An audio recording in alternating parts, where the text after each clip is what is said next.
Fiancé? No. Wait. Dahlia's brain scrambled to process what she was hearing. I'm sorry, Dahlia said, her voice barely above a whisper. Did you say you're his girlfriend? Lydia Ashworth uncrossed her long legs and stood up slowly, like a predator who had all the time in the world. She was even more intimidating at full height. Tall, slim, perfect in a way that made Dahlia acutely aware of every curve on her own body, every imperfection she usually didn't think about. Trevor and I have been together for 2 years now. Our families are very close. Old money recognizes old money, you understand? Lydia's smile was sharp enough to cut. I've been traveling for work, Fashion Week in Milan, but I'm back now, for good. Girlfriend. Trevor had a girlfriend. Of course he did. Of course a man like that would have someone. Someone beautiful, someone elegant, someone who belonged in his world. What had Dahlia been thinking? Those moments in the kitchen when their eyes met. Those almost touches that made her heart race. That conversation at sunset when he'd leaned so close she could smell his cologne. She'd imagined it. All of it. She'd been so desperate for connection, so lonely after her divorce, that she'd manufactured feelings that weren't there. Stupid. So stupid. I see, Dahlia managed. Her voice sounded hollow even to her own ears. He never mentioned... Why would he? Lydia laughed, a cold, tinkling sound that held no warmth. You're the cook, aren't you? The help? She said the word like it tasted bad in her mouth. Trevor doesn't discuss his personal life with the staff. The staff. The help. The cook. Each word was a slap. But this time, Dahlia couldn't even argue. Lydia was right. That's exactly what she was. The hired help who had foolishly started to dream above her station. Of course, Dahlia said quietly. I'm just here to cook for Miles. That's all. Good. I'm glad we understand each other.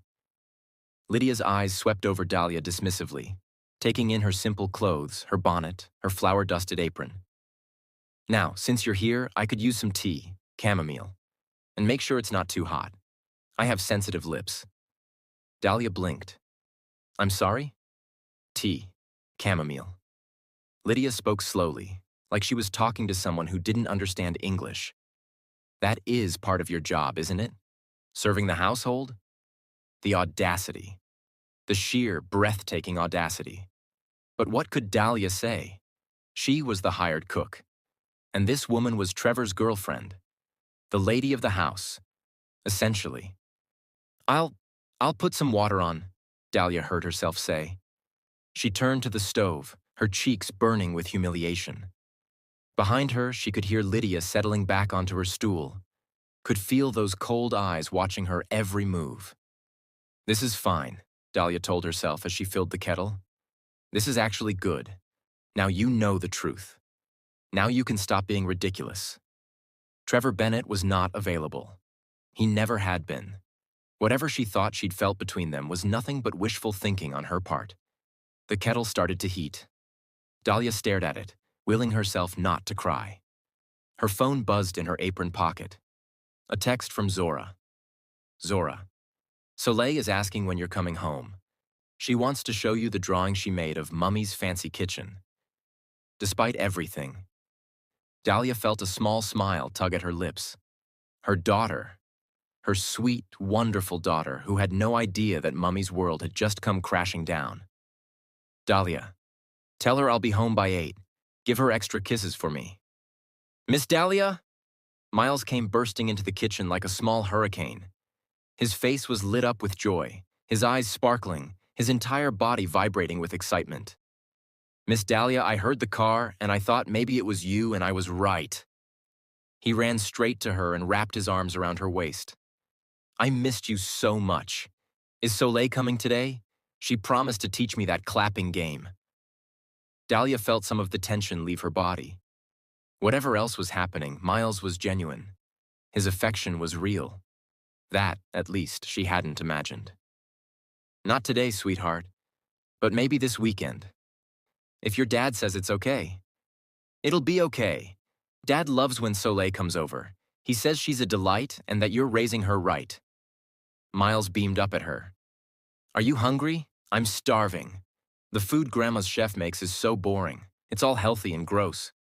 Miles. The sharp voice cut through the warm moment like a knife. Miles turned.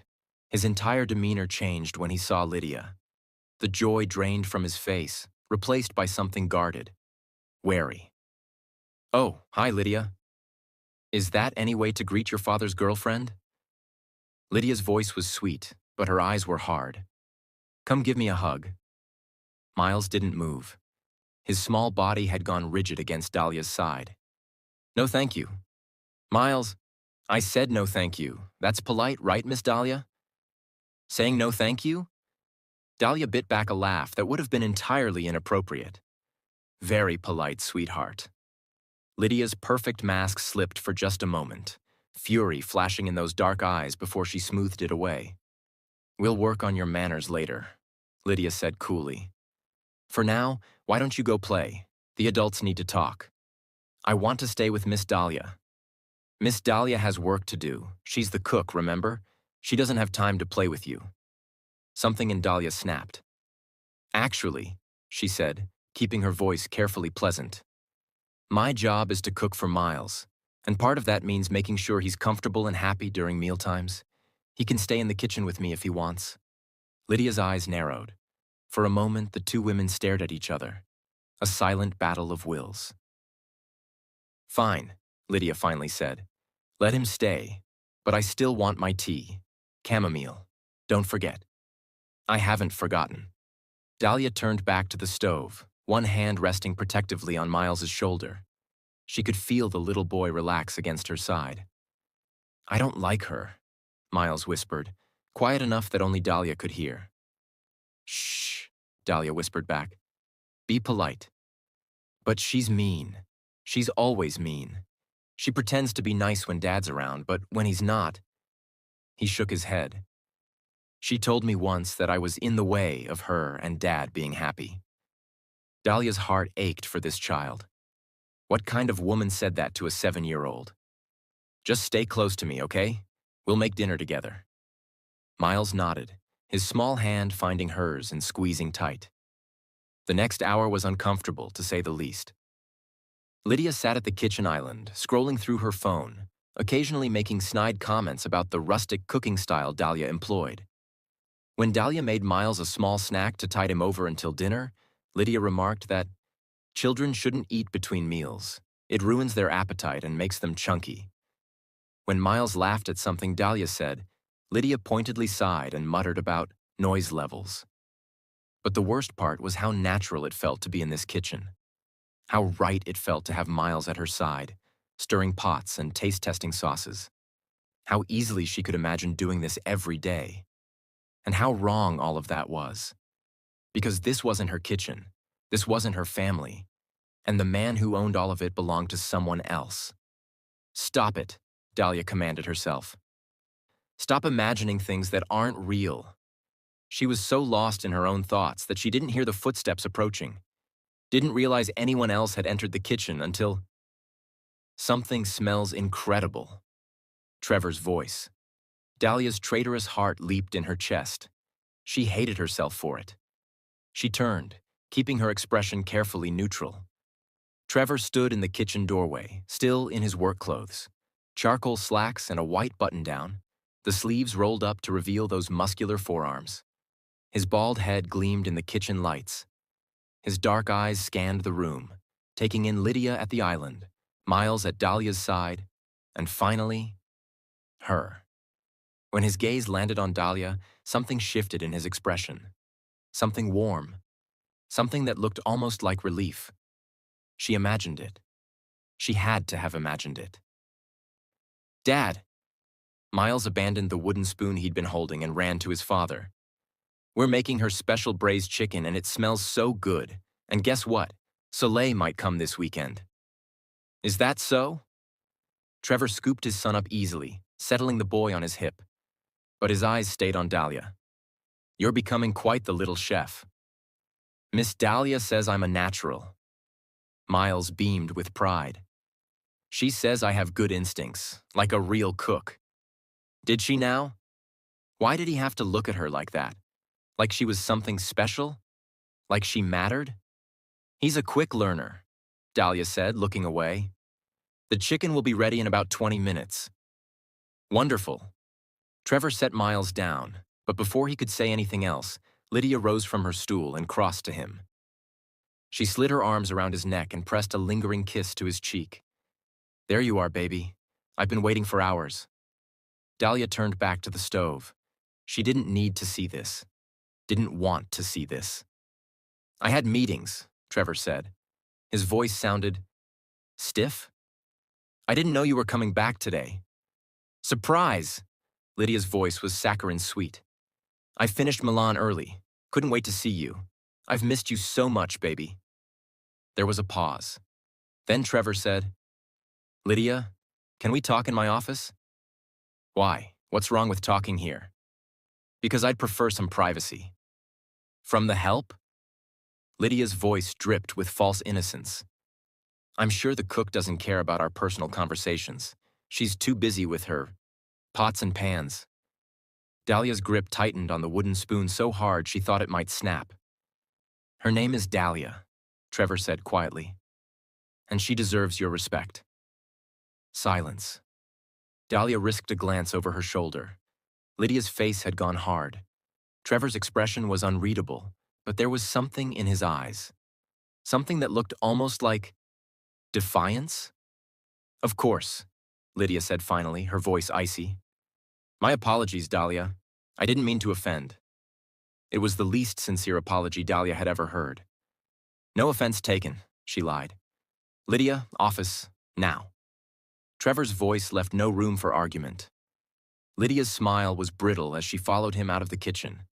But before she left, she shot Dahlia a look that said very clearly, he's mine, don't forget it. All right, y'all. I need to pause here because the tension in that kitchen was thick enough to cut with a knife. Trevor defending Dahlia in front of his girlfriend?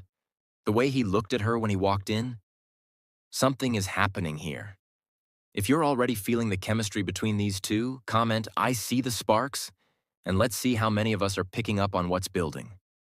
Now back to the story. Dinner that night was the most awkward meal of Dahlia's entire life. She'd set the table in the informal dining room as usual. 4 places, Miles at the head, Trevor on one side, Lydia on the other. Dahlia would eat in the kitchen, as she'd started doing recently to give the family privacy. But when she tried to retreat, Miles protested. Miss Dahlia, where are you going? You always eat with us. I thought tonight, since Ms. Cropons Ashworth is here, you might want family time. You are family, Miles said stubbornly. Right, Dad? Miss Dahlia and Soleil are family. You said so yourself. All eyes turned to Trevor. He was looking at Dahlia with that expression again. That soft, warm, impossible expression that made her heart do things it had no right to do. Of course, Trevor said quietly. Dahlia, please, join us. I really don't think, Dahlia started. I insist. It wasn't a request. Dahlia slowly walked to the table. The only empty seat was next to Trevor. Of course it was. She sat down, hyper-aware of his proximity. The heat of his body. The subtle scent of his cologne. The way his hand rested on the table, so close to hers that she could almost touch it. Not that she would. Ever. Because he had a girlfriend. Who was sitting right there. Get yourself together, Dahlia. The meal started in strained silence. Miles was the only one who seemed unaffected, digging into his food with his usual enthusiasm. This is amazing, Miss Dahlia, he exclaimed through a mouthful of chicken. Best one yet? Soleil is going to be so jealous she missed this. Thank you, sweetheart. Don't talk with your mouth full. When is Soleil coming back? I want to show her the new video game Dad got me. She said she could beat me, but I've been practicing. Maybe this weekend if your dad approves. Dad, can Soleil come? Please? She's my best friend. Trevor smiled. A genuine smile that transformed his entire face. Of course. I enjoy having Soleil here. His eyes flicked to Dahlia. She's a wonderful child. A credit to her mother. Dahlia felt heat creep up her neck at the compliment. Lydia's fork scraped loudly against her plate. How sweet. The cook's daughter is your best friend, Miles. How democratic of you. The temperature in the room dropped 10 degrees. Soleil is awesome, Miles said defensively. She's funny and smart, and she can do a cartwheel and a backflip. What can your friend's kids do? Miles, Trevor warned, but there was a hint of amusement in his voice. I'm just saying, Soleil is the best, and Miss Dahlia is the best, and I wish… He stopped abruptly, looking down at his plate. You wish what, sweetheart? Dahlia asked gently. Miles glanced at his father, then at Lydia, then back at his plate. Nothing, never mind. But Dahlia saw the look in his eyes. She knew exactly what he'd been about to say. And from the expression on Trevor's face, so did he. The next few days fell into an uncomfortable pattern.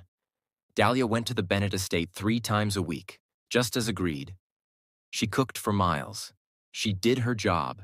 She maintained a careful, professional distance from Trevor. But it was harder than she'd expected. Because despite everything, despite Lydia's constant presence, despite Dahlia's own determination to stay detached, something kept pulling her and Trevor together. Little moments, stolen glances, conversations that lasted longer than they should. Like the afternoon when Dahlia was teaching Miles to make pie crust, and Trevor wandered into the kitchen for coffee and ended up staying for an hour, watching them work and asking questions about baking techniques. You have to keep the butter cold, Dahlia explained, demonstrating the technique. If it gets too warm, the crust won't be flaky. Fascinating, Trevor murmured, but he wasn't looking at the butter. He was looking at her. Or the evening when Lydia was resting upstairs, and Trevor helped Dahlia set the table, their fingers brushing as they both reached for the same napkin. Sorry, Dahlia said quickly, pulling her hand back. Don't be. His voice was low, intimate. I'm not. Or the Saturday when Soleil came over and the 4 of them, Trevor, Dahlia, Miles, and Soleil, ended up playing board games in the living room like an actual family. You're cheating, Soleil accused Trevor, pointing at him with mock outrage. You moved your piece when no one was looking. I would never, Trevor said with exaggerated innocence. I'm a respected CEO. I don't cheat. Mummy, he's cheating. Dahlia laughed, really laughed, for the first time in what felt like forever. Mr. Bennett, are you corrupting my daughter with your dishonest board game tactics? Trevor, he corrected, his eyes twinkling. And I maintain my innocence. Guilty, both children shouted in unison, dissolving into giggles. In that moment, with laughter filling the room and warmth filling her heart, Dahlia could almost pretend this was real. That this was her life. Her family. Then Lydia swept into the room wearing one of Trevor's dress shirts and nothing else, her long legs on full display. What's all this noise? I was trying to sleep. She draped herself over the back of Trevor's chair, running her fingers along his shoulders. Baby, come upstairs, I'm bored. The magic shattered. We're in the middle of a game, Trevor said. His voice notably cooler than it had been moments before. I'll be up later. But baby… Later, Lydia. Lydia's eyes found Dahlia's. The message was clear. I can touch him whenever I want. You can't. Come on, Soleil, Dahlia said, standing up abruptly. Time to go home. But Mummy… Now, sweetheart. She didn't look at Trevor as she gathered her daughter and her things. Didn't trust herself to, because if she looked at him, she might do something stupid, like cry, or scream, or demand to know why he kept looking at her like that when he belonged to someone else. It all came to a head on a Wednesday evening. Lydia had been particularly insufferable that day. She'd criticized everything. The way Dahlia seasoned the meat, the temperature of the kitchen, the common music Dahlia played while she cooked. Do you have to listen to that? Lydia had sneered, waving her hand at Dahlia's phone. It's so… pedestrian. It's Motown, Dahlia had replied through gritted teeth. It's classic. It's old, like this entire setup. Lydia had looked around the kitchen with disdain. I keep telling Trevor we should hire a real chef, someone from Paris or Milan, Someone with actual credentials. Dahlia had bitten her tongue so hard she'd tasted blood. Now dinner was over, and Lydia had swept off to take a bath, leaving Dahlia alone in the kitchen to clean up. Miles had been sent to bed, protesting loudly that he wanted to stay with Miss Dahlia. She was elbow-deep in soapy water when she heard him. "You don't have to clean up. Miss Patterson can handle it tomorrow." "Trevor, I don't mind." She kept her back to him. "I prefer a clean kitchen." Dahlia. The way he said her name. Low, intimate, like it meant something. "Yes, Mr. Bennett?" "Trevor." There was a hint of frustration in his voice. "How many times do I have to tell you? It's more appropriate, given the circumstances." "What circumstances?" Was he being deliberately obtuse? Dahlia finally turned to face him. He was leaning against the kitchen island, arms crossed over his broad chest, his dark eyes fixed on her with that impossible intensity. "Your girlfriend is upstairs," she said flatly. "Your girlfriend, Trevor, who I didn't know existed until last week. So maybe you can understand why I'm trying to maintain some professional distance." Something flickered across his face. Guilt? Regret? "I should have told you about Lydia." "Yes, you should have. It's complicated. Our families have been planning this merger for years. Being with her, I don't need to know the details." Dahlia turned back to the sink, scrubbing a pot that was already clean. "You have a girlfriend. I'm the hired cook. End of story." "That's not—" Trevor took a step toward her. "Dahlia, what's between Lydia and me? It's not what you think." "It doesn't matter what I think. It's none of my business." "What if I want it to be your business?" Dahlia's hands stilled in the soapy water. She couldn't have heard that right. There was no way he'd just said, "You can't say things like that," she whispered. "Why not?" "Because you have a girlfriend." She spun to face him, and suddenly he was right there, closer than she'd realized, close enough that she could count his eyelashes if she wanted to. "A girlfriend who's upstairs in your bathtub right now. A girlfriend who walks around in your shirts. You can't just—" I know I can't." His voice was strained. "But I can't stop. I can't stop thinking about you. Every time you walk into my kitchen, every time you laugh with my son, every time I catch you looking at me when you think I don't notice." "Stop." Dahlia put her hands on his chest to push him away. It was a mistake. The moment she touched him, she felt it. That electricity. That pull. The heat of his body through the thin fabric of his shirt, the steady thunder of his heart beneath her palms. His hands came up to cover hers, holding them in place, pressing them closer.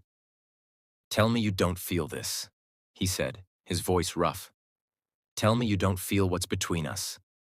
And I'll never mention it again." She should lie. She should tell him no. There was nothing. She felt nothing. But the words wouldn't come. So she said something else instead. "Why do you even like me, Trevor?" Her voice cracked. "Is it because of Miles? Because I cook for your son and he's actually eating now? Is that what this is?" "No, because that's not real. Whatever you think you feel, it's just attraction, biology, bodies reacting to another body." She forced herself to meet his eyes. "You don't know me. You don't know my life, my struggles, my dreams. You just know I make good food and your son smiles more when I'm around. That's not love. That's not even the beginning of love. That's just convenience." The words hung between them, brutal and honest. Trevor's grip on her hands loosened. He stepped back, his expression unreadable. "You're wrong," he said quietly. "But I understand why you'd think that." "It doesn't matter what I feel," Dahlia continued, pressing her advantage. "You're with someone else. I won't be the other woman. I won't. I did that once, not knowingly, but I was the wife while other women were the side pieces, and I will never, ever be on either end of that equation again." Something like shame crossed Trevor's face. "You're right," he said. "I'm sorry. I shouldn't have." He stepped back further. The cold air rushed in to fill the space where his warmth had been. I need to figure things out, he said. With Lydia, with everything. But I need you to know, whatever you saw between us, whatever you felt, it wasn't your imagination. It doesn't matter if it was real or not, Dahlia said tiredly. Not until you're free to offer it honestly. She turned back to the sink. Good night, Trevor. A long pause, then quietly, good night, Dahlia. She heard his footsteps retreat, heard the kitchen door close softly behind him.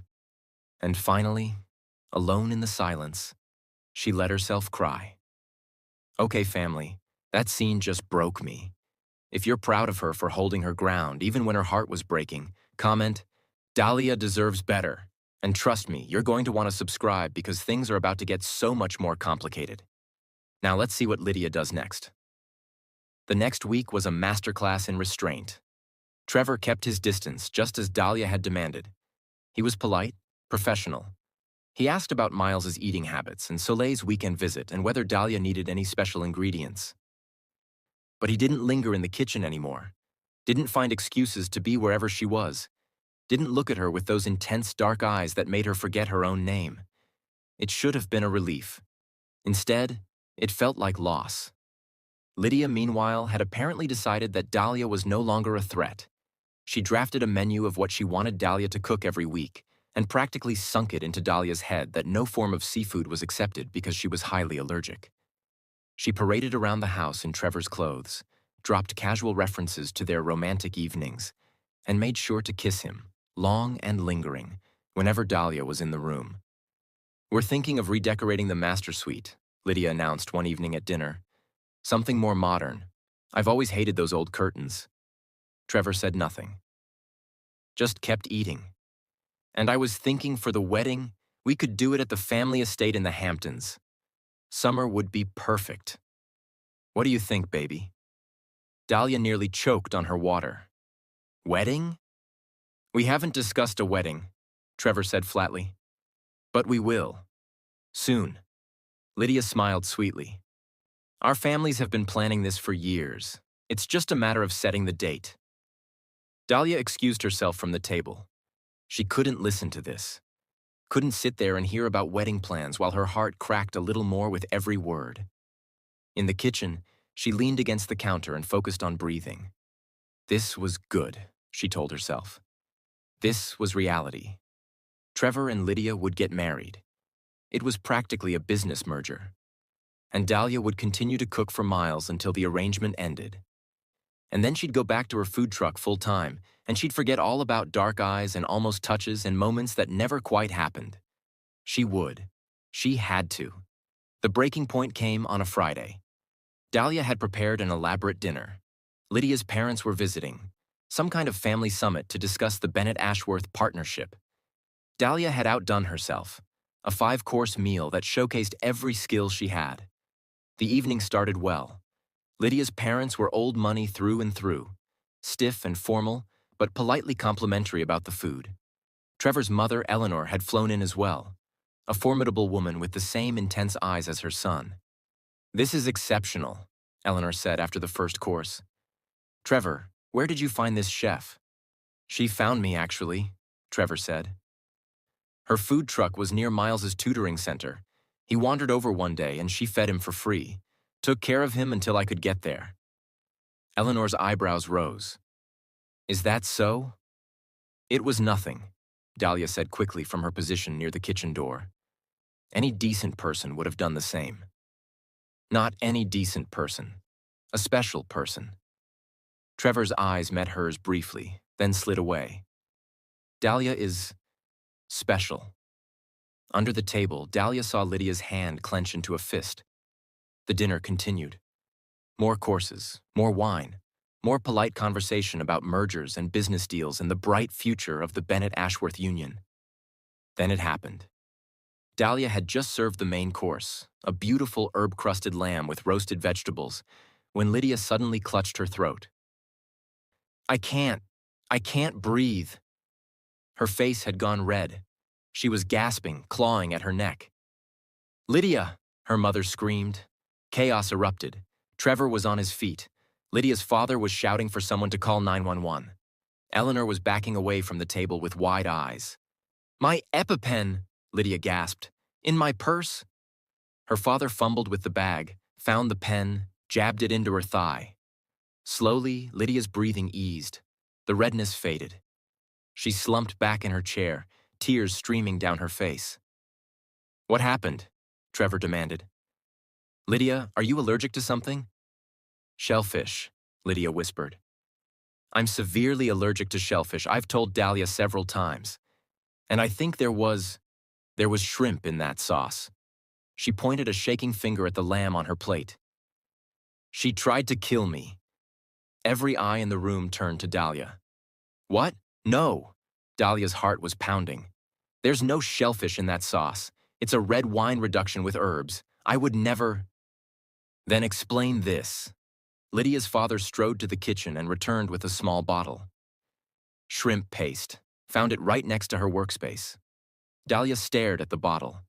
She'd never seen it before in her life. "That's not mine. I would never." "You've been jealous of my relationship with Trevor from the start," Lydia said, her voice growing stronger. "Everyone saw how you looked at him, how you tried to ingratiate yourself with his son. And when that didn't work, you decided to get rid of me. That's insane. I didn't put anything in your food." "Then how did shellfish get in my sauce?" "I don't know. Someone must have—" "Enough." Eleanor's voice cut through the chaos. Her eyes were cold as they fixed on Dahlia. "Ms. Morrow, I think you should leave. Now." "But I didn't—" "Now." Dahlia looked at Trevor, pleaded with her eyes for him to believe her, to defend her, to see the truth. He stared back at her with an expression of pure conflict. Torn. Uncertain. He didn't say a word, and in that silence, Dahlia's heart shattered completely. "Fine," she whispered. "I'll go." She removed her apron slowly, folded it neatly, placed it on the counter. Then she walked out of the Bennett estate without looking back. Y'all. Lydia set her up, and Trevor just stood there. "If you're as furious as I am right now, I need you to comment, 'Lydia is a snake.' Let's flood the comments because this woman has gone too far. And make sure you're subscribed because there will be justice. Now let me finish telling you what happened." Dahlia didn't remember the drive home. One moment she was walking out of the mansion. The next, she was standing in the doorway of her apartment, staring blankly at Zora and Soleil, who were watching a movie on the couch. "Mummy!" Soleil jumped up and ran to her. "You're home early. Can we make cookies?" Dahlia opened her mouth to respond, but nothing came out. Zora took one look at her face and understood immediately. "Soleil, baby, why don't you go pick out your pajamas? Mummy will be there in a minute to tuck you in." "But I want to stay up with Mummy."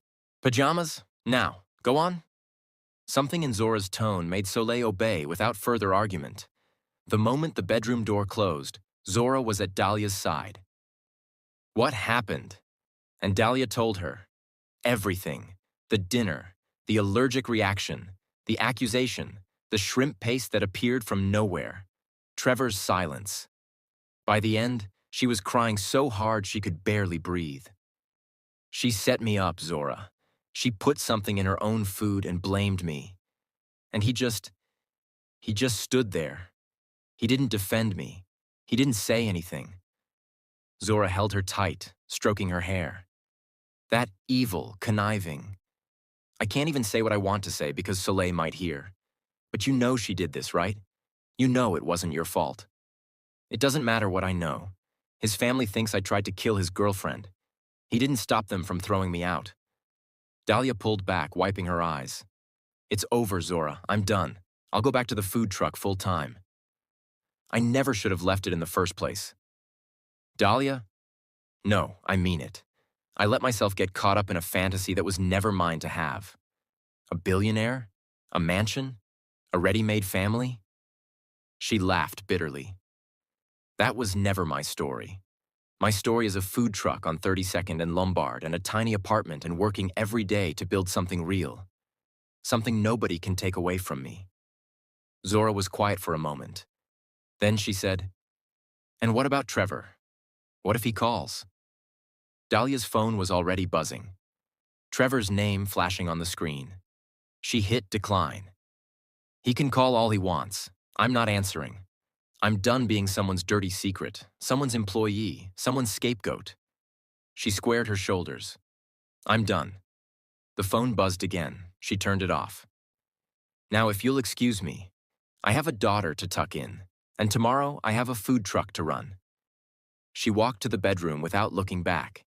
Behind her, Zora stared at the phone in her hand, watching it light up one more time before finally going dark. "Oh, Trevor Bennett," she murmured. "You have no idea what you just lost." Dahlia just walked away from the man she was falling for because she knows her worth. She refused to beg. She refused to fight for someone who wouldn't fight for her. That's strength. That's power. Trevor is out there somewhere, realizing he just made the biggest mistake of his life. Drop a comment right now telling me what you think he should do to win her back. And make sure you're subscribed because Lydia is about to get exactly what she deserves. 2 weeks, 14 days of silence. 14 days of Dahlia waking up at 4 a.m. to prep for the food truck. 14 days of standing over hot grills and serving customers and pretending her heart wasn't shattered into a million pieces. 14 days of ignoring Trevor Bennett's calls. At first, he called constantly, 5 times a day, 10 times. His name lighting up her phone screen like a persistent ghost she couldn't escape. Then came the texts. Trevor, please let me explain. Trevor, Dahlia, I'm sorry. I froze. I should have defended you. Trevor, I know you didn't do it. I know you didn't. Please talk to me. Trevor, Miles is asking for you. He won't eat. He just sits in the kitchen waiting for you to come back. That last one almost broke her. Almost. But Dahlia had made her decision. She'd let herself get swept up in a fairy tale that was never hers, and she'd paid the price. Now it was time to get back to reality. Reality was her cherry red food truck on the corner of 32nd and Lombard. Reality was Kendall ordering his usual soul bowl with extra mac and cheese. Reality was the smell of onions and the sizzle of meat and the simple, honest work of feeding people who appreciated her. You look terrible, Zora said one afternoon, leaning against the food truck's service window. She'd brought Soleil to visit, and the little girl was currently playing hopscotch on the sidewalk nearby. Thanks. That's exactly what every woman wants to hear. I'm serious, Dee. You've got bags under your eyes. You've lost weight and not in a good way. You're running yourself into the ground. I'm fine. You're not fine. You're heartbroken and you're too stubborn to admit it. Dahlia slammed a pot down harder than necessary. I'm not heartbroken. I'm focused. There's a difference. Zora's eyes were knowing. And that's why you check your phone every 5 minutes even though you turned off his notifications. I do not. You literally just did it. Right now. While I was talking. Dahlia looked down. Her phone was in her hand. She didn't even remember picking it up. It's a habit, she muttered, shoving it back in her apron pocket. It doesn't mean anything. Sure, girl. Whatever helps you sleep at night. Zora pushed off the window. I'm taking Soleil for ice cream. Try not to work yourself to death while we're gone. Dahlia watched them go, her best friend and her daughter hand in hand, disappearing into the afternoon crowd. Soleil was laughing at something Zora said, her whole face lit up with joy. That's what matters, Dahlia reminded herself. My daughter, my business, my life. Not some billionaire who couldn't even defend her when it mattered. 3 more days passed. Dahlia fell into a rhythm. Wake up, prep, cook, serve, clean, sleep, repeat. She didn't think about Trevor, didn't let herself remember the way he looked at her, the sound of her name in his voice, the almost touch of his fingers against hers. She definitely didn't think about Miles, about his bright smile and his endless questions and the way he called her Miss Dahlia, like she was someone important.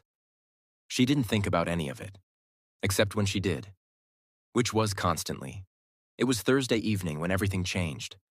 Dahlia had closed the truck early. She'd sold out by 5 p.m., a small miracle, and headed home looking forward to a quiet night with Soleil. Maybe they'd watch a movie, make popcorn, pretend everything was normal. She climbed the stairs to her apartment, already fishing for her keys. The door was unlocked. Dahlia froze. She always locked the door. Always. Her heart started pounding. Had someone broken in? Was Soleil okay? Zora had picked her up from school today. She pushed the door open slowly and stopped breathing. Trevor Bennett was sitting on her couch. Her couch. In her tiny apartment. His massive frame looked almost comically out of place against her secondhand furniture, like a lion somehow squeezed into a dollhouse. But he wasn't alone. Soleil was curled up next to him, showing him something in a picture book. And Zora was sitting in the armchair across from them. A cup of tea in her hands, looking like the cat who got the cream. "Mummy!" Soleil looked up with a bright smile. "Mr. Trevor came to visit. He brought me a present. Look, it's a cookbook for kids. He said I can learn to cook just like you." Dahlia couldn't move, couldn't speak, could only stare at the scene before her like she'd stepped into an alternate dimension. "Hey, Dee," Zora said casually. Too casually. "Look who stopped by." "What?" Dahlia's voice came out as a croak. She cleared her throat and tried again. "What is he doing here?" Trevor stood up slowly. Even in her modest living room, he commanded attention. He was wearing jeans and a simple black sweater, dressed down for him, but he still looked like he belonged on the cover of a magazine. "I came to talk to you," he said quietly. "You weren't answering my calls. Because I don't want to talk to you." "Dahlia? Soleil, baby, go to your room." "But Mummy, Mr. Trevor was telling me about—" "Room, now." Something in Dahlia's tone made Soleil obey without further argument. She grabbed her new cookbook and scurried to the bedroom, shooting curious glances over her shoulder. Zora stood up. "I should go too." "Yes, you should." Dahlia's eyes were blazing. "After you explain why you let a stranger into my home." "He's not a stranger. He's the man you've been crying over for 2 weeks." Zora grabbed her purse. "And he's not leaving until you hear him out. Trust me, I already tried to kick him out. The man is stubborn." "Zora," but her best friend was already at the door. She paused, looking back at Trevor. "If you hurt her again, billionaire or not, I will end you. We clear?" "Crystal clear," Trevor said solemnly. Zora nodded, satisfied, and disappeared. The door clicked shut behind her. Dahlia and Trevor were alone. Silence stretched between them like a canyon. Dahlia stood by the door, arms crossed over her chest, her expression hard as stone. Trevor stood by the couch, hands in his pockets, looking more uncertain than she'd ever seen him. "You shouldn't be here," Dahlia said finally. "I know.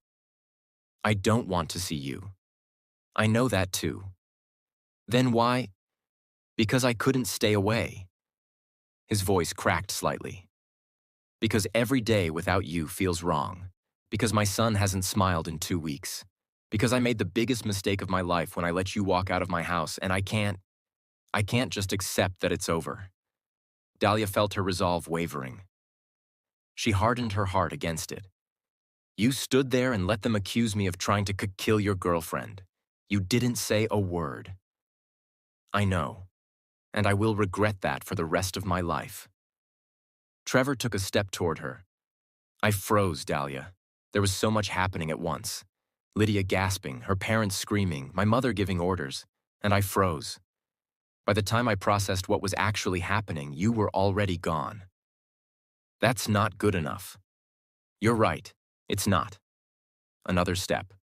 "But I need you to know what happened after you left." Dahlia said nothing, but she didn't move away either. Trevor took that as permission to continue. "I reviewed the kitchen security footage that night. Saw Lydia sneaking into the kitchen an hour before dinner. Saw her plant that shrimp paste. Saw her put something in her own sauce." His jaw tightened. "She set you up. Deliberately. Maliciously. Because she was jealous of how I looked at you." Despite herself, Dahlia felt a flicker of vindication. "And what did you do about it?" "I confronted her that same night. She denied it at first, but when I showed her the footage..." He shook his head. "She finally admitted it." said she did it for us, for our future, because she couldn't lose me to the help. That word again, the help. It still stung. And then?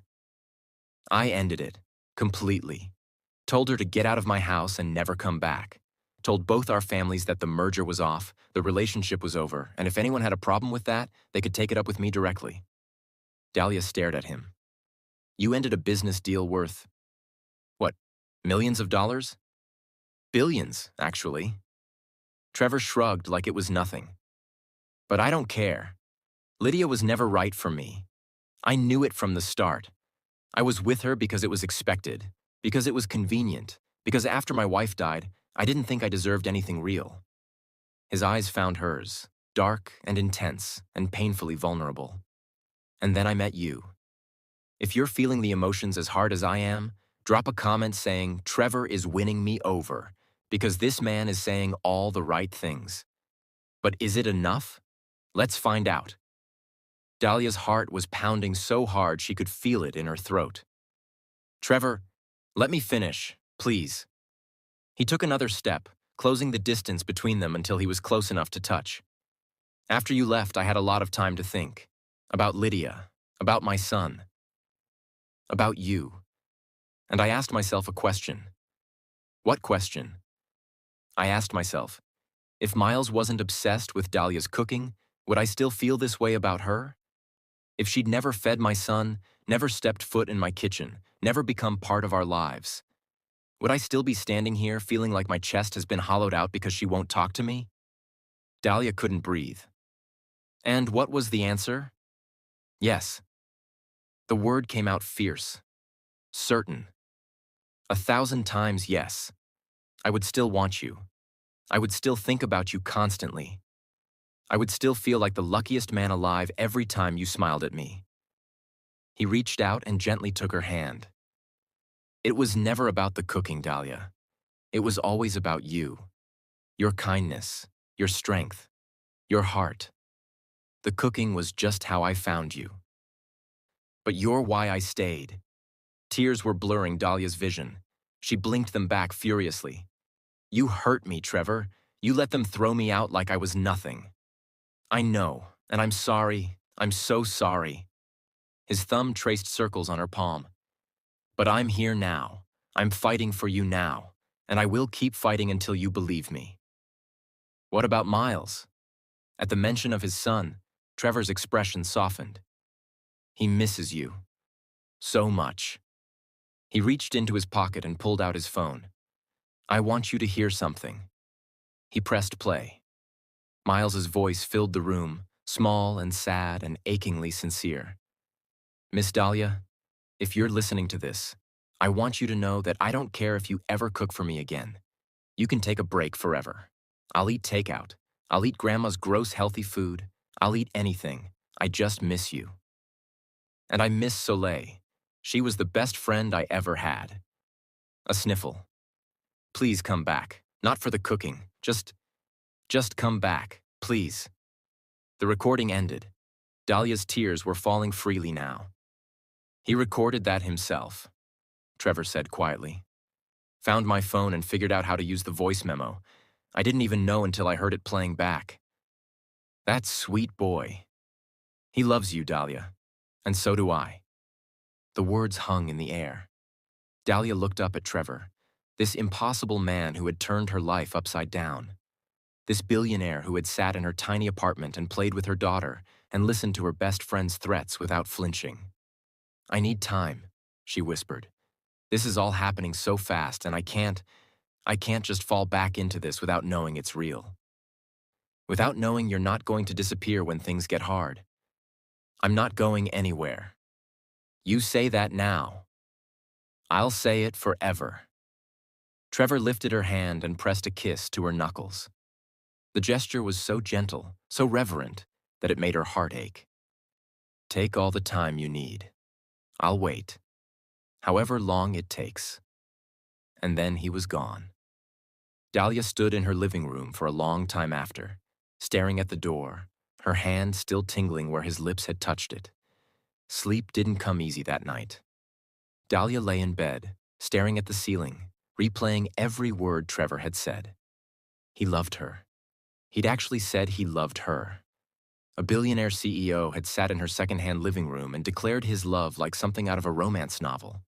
It was too good to be true. Things like this didn't happen to women like her. But what if it was true? What if Trevor Bennett really was the man he seemed to be? Flawed, yes, but genuine? What if this was her second chance at happiness? She finally drifted off around 3 a.m., her dreams full of dark eyes and gentle kisses, and a little boy's voice saying, "Please come back." The next morning, Dahlia opened her food truck at the usual time, unaware of the surprise Trevor planned for her. It was a Friday, typically her busiest day. She threw herself into the work, trying not to think about Trevor, trying not to wonder if he'd meant what he said about waiting. By noon, the lunch rush was in full swing. A line of customers stretched down the block. Dahlia moved through her kitchen with practiced efficiency, filling orders and making small talk and pretending everything was normal. Then she heard the murmur. It started at the back of the line and worked its way forward, a ripple of whispers and gasps, and, "Is that who I think it is?" Dahlia looked up, and there he was. Trevor Bennett stood at the end of the line, wearing jeans and a simple white t-shirt and holding the biggest bouquet of dahlias she had ever seen.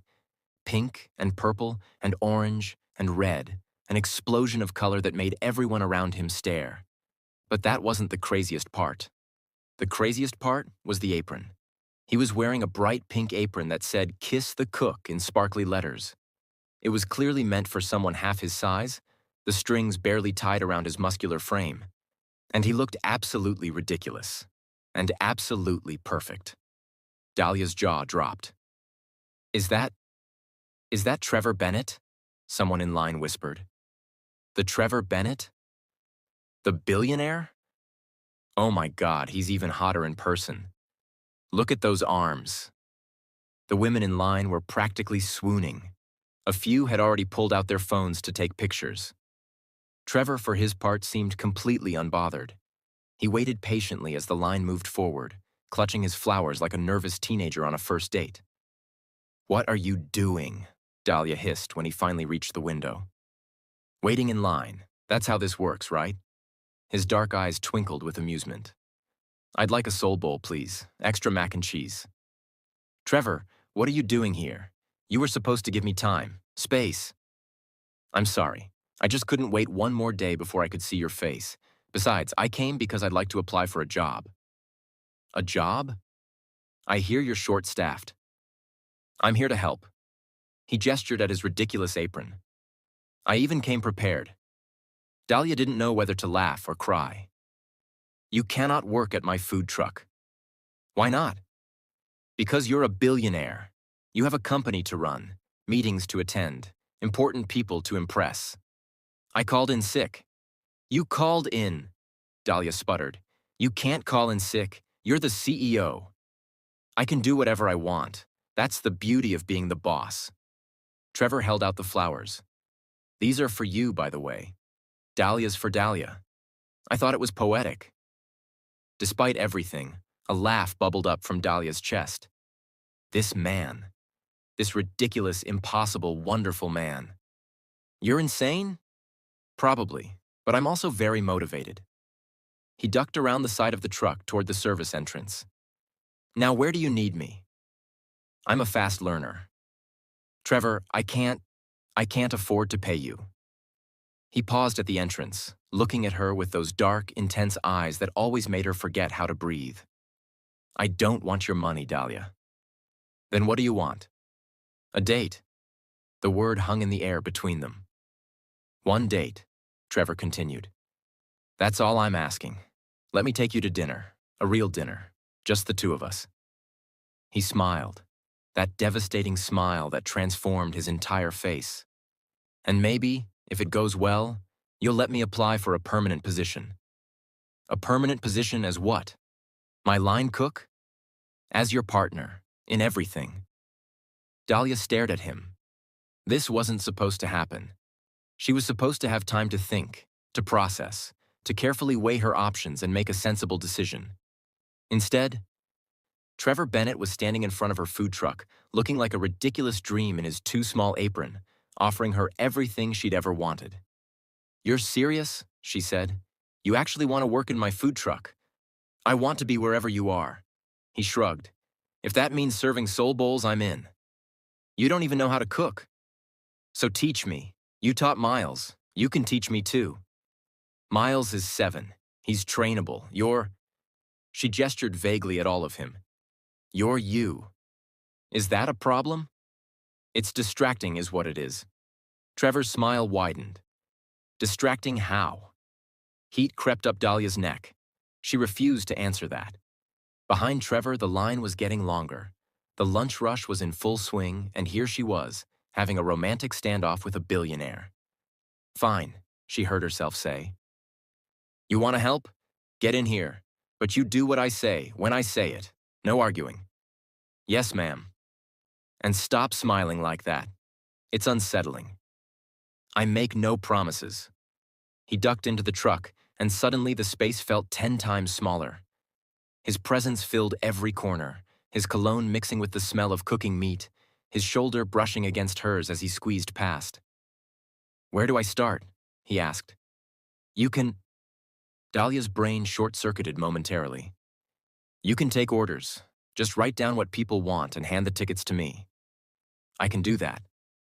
He moved to the service window, and Dahlia watched in amazement as Trevor Bennett, billionaire CEO, master of the business world, started cheerfully taking lunch orders from construction workers and college students.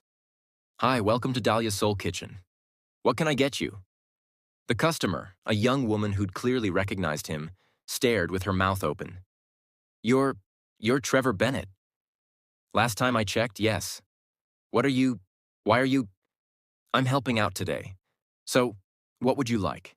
"The braised short ribs are excellent. I'm told there's magic involved." The woman ordered in a daze. So did the next person. And the next. Word spread fast.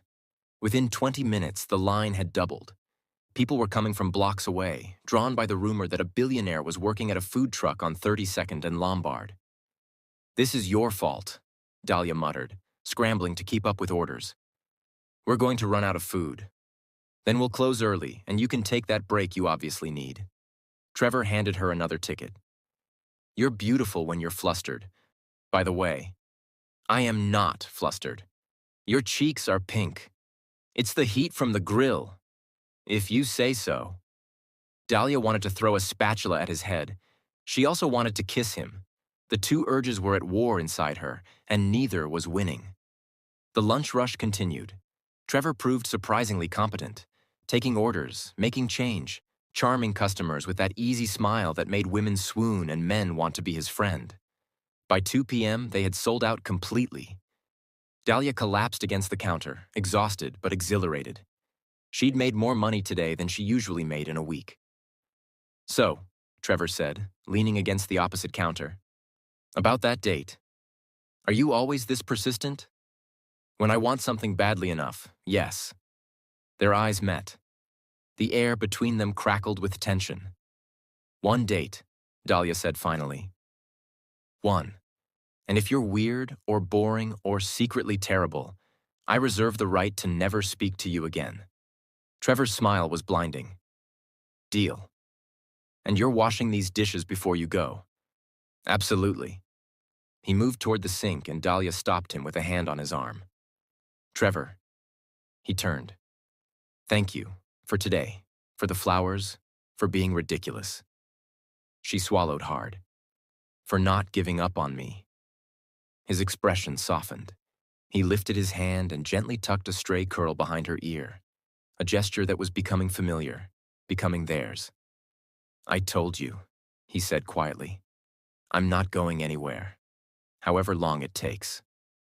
And standing in her tiny food truck, surrounded by dirty dishes and the smell of good food, Dahlia finally let herself believe him. "Okay, family, before I tell you how this all ends, I need you to do something for me. If this story has touched your heart, if you've laughed and cried and rooted for Dahlia and Trevor, I need you to hit that subscribe button and ring the notification bell. Because we've got more stories like this coming. Stories about love and second chances and people who refuse to give up on each other. Now let me finish this beautiful story. The date was on Saturday. Trevor sent a car for her. Not the fancy town car, but a simple sedan driven by Gerald, who gave her a warm smile and said, "I'm glad you gave him another chance, Miss Morrow. I've never seen him this happy."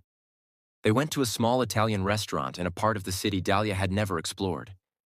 It was intimate and cozy, with checkered tablecloths and candles on every table. The kind of place where the owner came out personally to greet his guests. "No private yacht this time?" Dahlia teased. "You said to stop being so over the top." Trevor pulled out her chair for her. "I'm trying to be normal. Normal for you or normal for regular people? Is there a difference?" She laughed. She'd been laughing a lot tonight. More than she had in months, maybe years. They talked for hours. Not about business or money or the vast difference in their circumstances. They talked about childhood dreams and embarrassing memories and the movies they loved and the foods they couldn't stand. "You don't like chocolate?" Dahlia stared at him in horror. "How is that possible? I just never developed a taste for it. That's grounds for ending this date immediately. I thought you were giving me a fair chance. That was before I knew you were anti-chocolate. This changes everything." Trevor laughed. A real, genuine laugh that made the other diners look over and smile. When he laughed like that, he didn't look like a billionaire CEO. He just looked like a man who was falling in love. After dinner, they walked along the waterfront. The city lights sparkled in the distance. The night air was cool and sweet. "I had a good time tonight," Dahlia admitted. "Good enough for a second date?" "Maybe, if you stop being weird about chocolate. I make no promises." Trevor stopped walking and turned to face her. "Dahlia, yes? I meant what I said before. I want you in my life. Not as my employee, not as my chef, as my partner, my equal." He took her hands in his. "I know we come from different worlds. I know there are 1,000 reasons why this shouldn't work. But when I'm with you, none of that matters. You make me want to be better, to do better. For you, for Miles, for myself." Dahlia's heart was full to bursting. "Trevor, you don't have to answer right now. I just needed you to know." He lifted her hands and pressed a kiss to each one. "Take all the time you need. I'll be here." She looked at this man, this ridiculous, romantic, impossibly persistent man, and realized she didn't need more time. She didn't need to protect her heart or keep her distance or make sensible decisions. Sometimes, the best things in life weren't sensible. "I don't need more time," she said softly. Trevor's eyes widened. "You don't?" "No." She stepped closer, close enough to feel the warmth radiating from his body. "I spent so long being afraid of getting hurt again, afraid of wanting too much.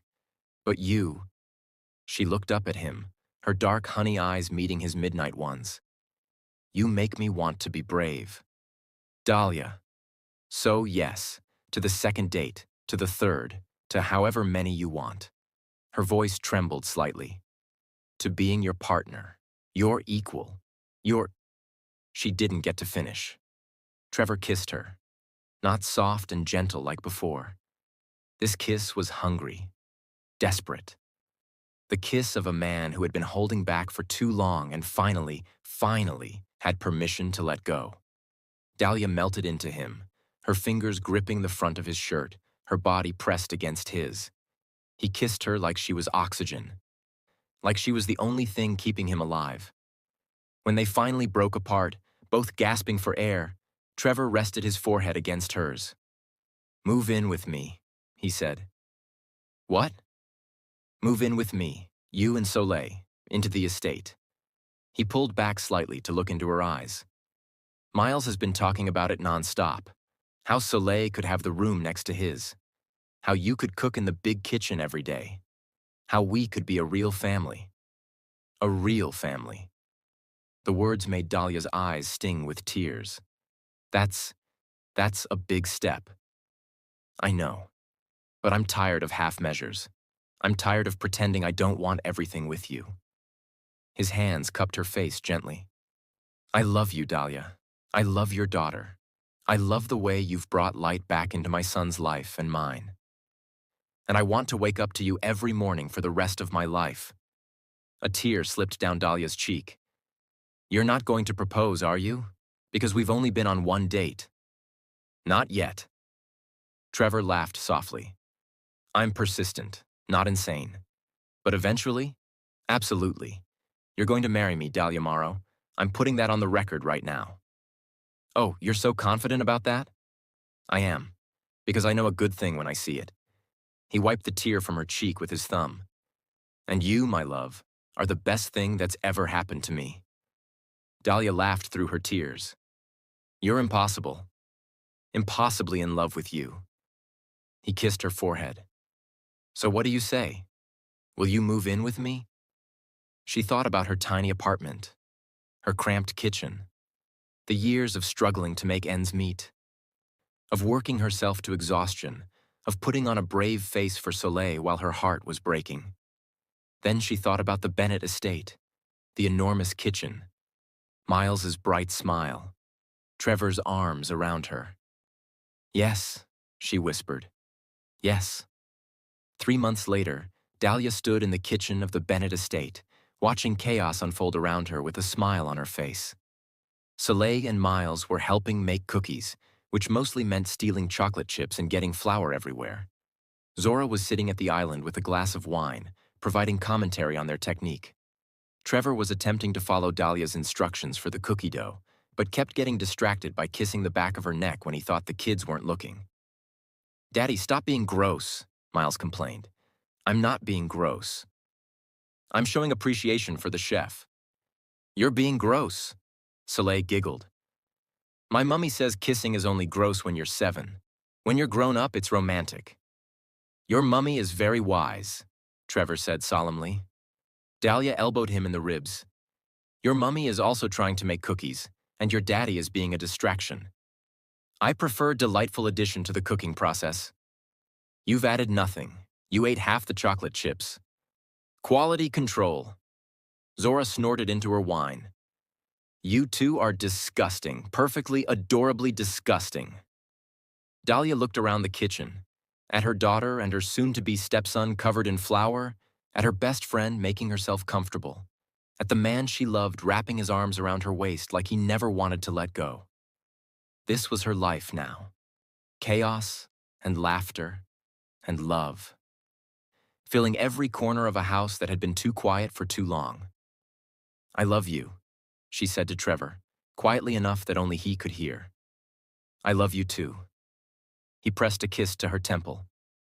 Thank you for giving me a chance, for giving us a chance. Thank you for not giving up, even when I made it really hard. Especially because you made it hard. The best things in life are worth fighting for. From across the kitchen, Miles called out, Miss Dahlia, Soleil ate all the chocolate chips. Did not. Did too. Children, Dahlia said with mock sternness. There's plenty for everyone. Now who wants to learn how to properly cream butter and sugar? Me, both kids shouted. Trevor released her with a final squeeze. Go work your magic, chef. I'll supervise the chocolate chip situation. Dahlia moved to the counter, gathering her ingredients and her thoughts. A year ago, she'd been a divorced single mother running a food truck, convinced that her best days were behind her. Now she had a partner who adored her, 2 wonderful children, a career she loved, and more happiness than she'd ever dreamed possible. Life, she realized, had a funny way of working out. You just had to be brave enough to let it. Epilogue. 1 year later. The restaurant was everything Dahlia had ever dreamed of. Dahlia's Soul Kitchen, the full restaurant version, opened on a sunny Saturday in June. The space was warm and inviting, with exposed brick walls and comfortable booths and the most incredible smells wafting from the open kitchen. Every table was full.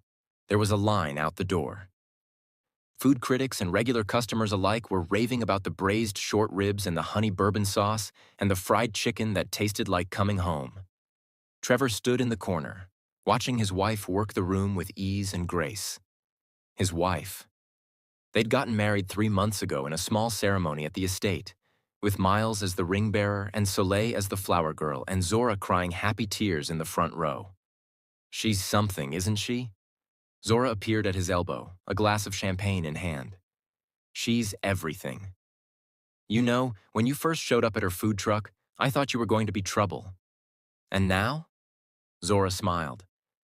Now I think you're exactly what she needed, what she deserved all along. Across the room, Dahlia caught Trevor's eye. She smiled. That beautiful, but radiant smile that still made his heart skip a beat after all this time. And blew him a kiss. He pretended to catch it and pressed his hand to his heart. Gross, Miles said, appearing at his father's side with Soleil close behind. Deeply gross, Soleil agreed. Your parents are in love. Get over it. Zora ruffled both their heads. Now who wants to sneak into the kitchen for early dessert? Me.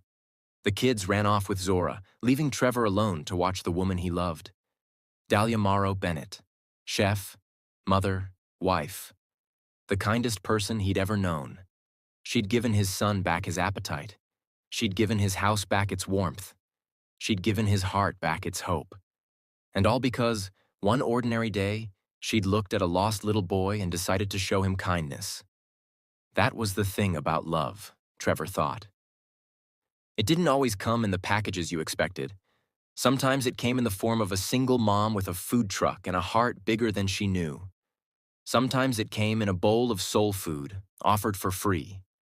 Sometimes, if you were very lucky, it changed your life forever.